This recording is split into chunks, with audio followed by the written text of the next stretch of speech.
அகிலம் நியூஸ் சொந்தங்களுக்கு வணக்கம். அகிலம் நியூஸின் இன்றைய காலை நேர பிரதான செய்திகள். முதலில் தலைப்புச் செய்திகள். சம்பள உயர்வு கோரி தொழிலாளர்கள் போராட்டம், அச்சுறுத்தும் தோட்ட நிர்வாகம். இலங்கை மத்திய வங்கியின் முக்கிய அறிவிப்பு. பிறப்பு இறப்பு திருமண சான்றிதழ்கள் தொடர்பில் எழுந்துள்ள குற்றச்சாட்டு. வைத்தியசாலையில் நடந்த மோசமான செயல், 11 மாணவர்கள் ஆபத்தான நிலையில். இலங்கை அதிபர் தேர்தல், காவல்துறை திணைக்களம் எடுத்துள்ள முடிவு. ஆபத்தான நிலையில் இலங்கை தொடர்ந்து சேவைகள், மக்களுக்கு ஏற்படவுள்ள சிரமம். காலநிலை மாற்றம் தொடர்பான அறிவிப்பு. இலங்கையில் அதிகரித்து வரும் டெங்கு நோயாளர்களின் எண்ணிக்கை தொடர்பென விரிவான செய்திகள். தமக்கான நாள் சம்பளமாக நிர்ணயிக்கப்பட்டுள்ள 1700 ரூபாவை வழங்குமாறு பெருந்தோட்ட நிறுவனங்களை வலியுறுத்தி தலவாக்கலை ஞானோயா தோட்ட தொழிலாளர்கள் போராட்டம் ஒன்றை முன்னெடுத்துள்ளனர். குறித்த போராட்டமானது நேற்று மேற்கொள்ளப்பட்டுள்ளது. இதன்போது சம்பள உயர்வை வழங்க மறுக்கும் நிறுவனங்கள் தோட்டங்கள் விட்டு வெளியேற வேண்டும் என தெரிவித்து தோட்ட தொழிலாளர்கள் போராட்டத்தில் ஈடுபட்டிருந்தனர். மேலும் தாம் கடின உழைப்பை வழங்குகின்ற போதிலும் அதற்கேற்ற ஊதியம் வழங்கப்படுவதில்லை எனவும், இந்த நிலைமை தொடரக்கூடாது எனவும் கோஷம் எழுப்பியவாறு போராட்டத்தை முன்னெடுத்திருந்தனர். அத்துடன் போராட்டத்தில் ஈடுபட வேண்டாம் என தோட்ட நிர்வாகம் அச்சுறுத்துகின்றமைக்கு தொழிலாளர்கள் கடும் எதிர்ப்பை வெளியிட்டுள்ளனர். 1,10,000 மில்லியன் ரூபாய் பெறுமதியான திரைசேரி உண்டியல்கள் எதிர்வரும் 17ஆம் தேதி ஏல விற்பனையின் ஊடாக வழங்கப்படவுள்ளதாக இலங்கை மத்திய வங்கி அறிவித்துள்ளது. 91 நாட்கள் முதிர்வு காலத்தை கொண்ட 30,000 மில்லியன் ரூபாய் பெறுமதியான திரைசேரி உண்டியல்களும், 182 நாட்கள் முதிர்வு காலத்தை கொண்ட 30,000 மில்லியன் ரூபாய் பெறுமதியான திரைசேரி உண்டியல்களும், 364 நாட்கள் முதிர்வு காலத்தை கொண்ட 50,000 மில்லியன் ரூபாய் பெறுமதியான திரைசேரி உண்டியல்களும் ஏல விற்பனையினூடாக வழங்கப்படவுள்ளதாக இலங்கை மத்திய வங்கி அறிவித்துள்ளது. நாட்டில் உள்ள சில பதிவாளர்கள் பிறப்பு, திருமணங்கள் மற்றும் இறப்பு சான்றிதழ்களை பதிவு செய்த பின்னர் சம்பந்தப்பட்ட பிரதிகளை அந்தந்த பிரதேச செயலகங்களுக்கு அனுப்பப்படவில்லை என குற்றச்சாட்டு எழுந்துள்ளது. பெற்றோர், திருமணமான தம்பதிகள் மற்றும் பாதுகாவலர்களுக்கு ஒரு நகலை வழங்கினாலும் ஏனைய பிரதிகள் பிரதேச செயலகங்களுக்கு சென்றடையவில்லை என கூறப்படுகின்றது. குறித்த தகவல்களை பதிவாளர் நாயகம் WRANS விஜயசிங்க தெரிவித்துள்ளார். இதனால் பிறப்பு, திருமணம், இறப்பு நகல்களை பெற்றுக்கொள்வதற்காக ஆவண காப்பகத்திற்கோ அல்லது சம்பந்தப்பட்ட பிரதேச செயலக அலுவலகங்களுக்கோ சென்றாலும் பிரதிகள் இல்லாமையினால் சிக்கல் நிலை ஏற்பட்டுள்ளதாக தெரிவிக்கப்படுகின்றது. மேலும் சில பதிவாளர்கள் பிறப்பு, திருமணம், இறப்பு பதிவு செய்தாலும் சம்பந்தப்பட்ட புத்தகத்தில் உள்ள தகவல்களை நகலெடுப்பதில்லை என்றும் குற்றம் சுமத்தப்பட்டுள்ளது.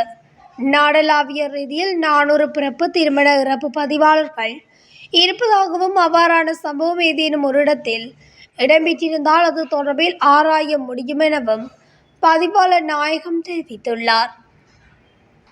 பாடசாலை மாணவர்கள் 11 பேர் சுகயீனம் அடைந்து ஆபத்தான நிலையில் அனுராதபுரம் போதனா வைத்தியசாலையில் அனுமதிக்கப்பட்டுள்ளனர்.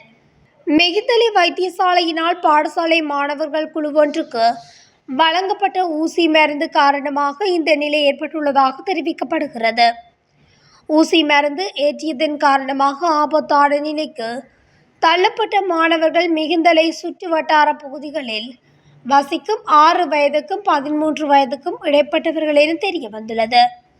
குறித்த மாணவர்கள் மிகிந்தலை வைத்தியசாலைக்கு சளிக்காக சிகிச்சை பெற சென்ற போது அங்கு வழங்கப்பட்ட ஊசி மருந்து காரணமாக சுகயீனம் அடைந்துள்ளதாக வைத்தியசாலை பேச்சாளர் ஒருவர் தெரிவித்துள்ளார். இதனையடுத்து மேலதிக சிகிச்சைக்காக மாணவர்கள் அனுராதபுரம் போதனா வைத்தியசாலையில் அனுமதிக்கப்பட்டுள்ளனர். தற்போது சம்பவம் தொடர்பில் வடமத்திய மாகாண சுகாதார பணிப்பாளர் தலைமையில் விசாரணைகள் ஆரம்பிக்கப்பட்டுள்ளன. இலங்கை அதிபருக்கான தேர்தல் நேரங்களில் பாதுகாப்பு ஏற்பாடுகள் தொடர்பான ஒட்டுமொத்த செலவுகளின் மதிப்பீடு உடனடியாக தேர்தல் ஆணைக்குழுவுக்கு அனுப்பப்படும் என்று காவல்துறை திணைக்களம் தெரிவித்துள்ளது. எதிர்வரும் இலங்கை அதிபர் தேர்தல் கடமைகளுக்காக காவல்துறையினருக்கான மதிப்பிடப்பட்ட செலவுகள் தொடர்பான அறிக்கைகளை மாகாண காவல் தரப்புகளிடமிருந்து கோருவதற்கு இலங்கை காவல்துறை திணைக்களம் தீர்மானித்துள்ளது. மேலும் அதிபர் தேர்தலுக்கான வாக்குச்சீட்டுகளை அச்சிடுவதற்கு அரசு அச்சக திணைக்களத்தின் கோரிக்கைக்கு அமைவாக பாதுகாப்பு வழங்கப்பட உள்ளதாக காவல் அதிகாரிகள் தெரிவித்துள்ளனர். அரசு அச்சக திணைக்கள தலைவர் மற்றும் காவல் பிரிவுகளுக்கு பொறுப்பான அதிகாரிகளுக்கு இடையில் இடம்பெற்ற பேச்சுவார்த்தையின் போதே இது தொடர்பான முடிவு எடுக்கப்பட்டுள்ளது.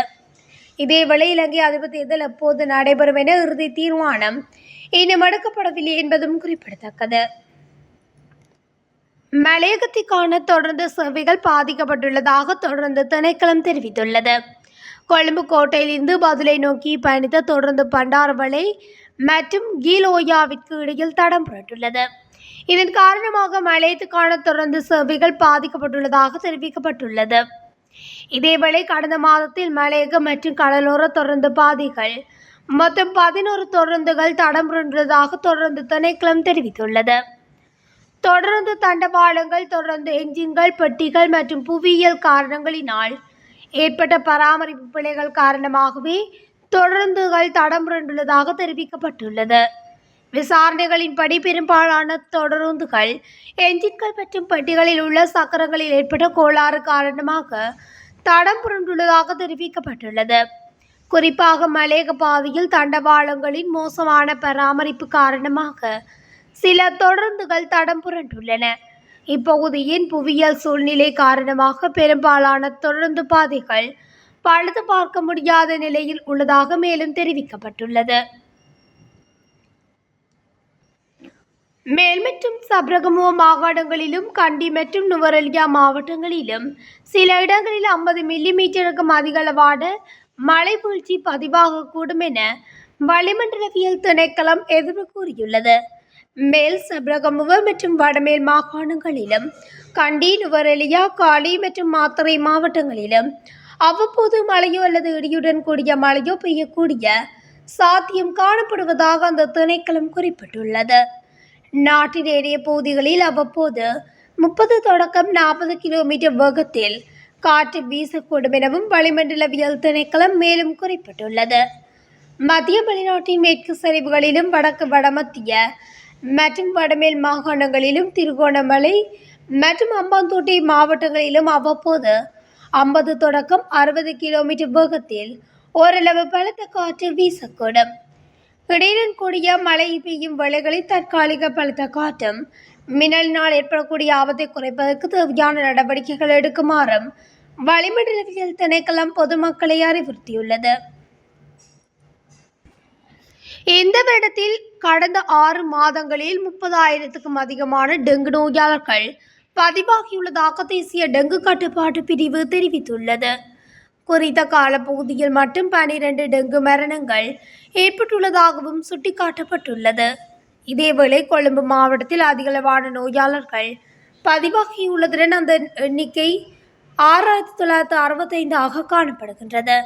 கம்பகா மாவட்டத்தில் 3,126 பேரும், யாழ்ப்பாண மாவட்டத்தில் 3,998 பேரும், கண்டி மாவட்டத்தில் 2,441 பேரும் பதிவாகியுள்ளதாக தேசிய டெங்கு கட்டுப்பாட்டு பிரிவு தெரிவித்துள்ளது.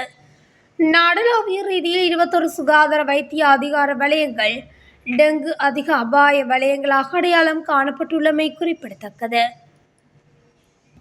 இத்துடன் அகிலம் நியூஸின் இன்றைய காலை நேர பிரதான செய்திகள் நிறைவடைகின்றன. தொடர்ந்தும் செய்திகளை அறிந்து கொள்ள அகிலம் நியூஸ் ஊடகத்துடன் இணைந்திருங்கள்.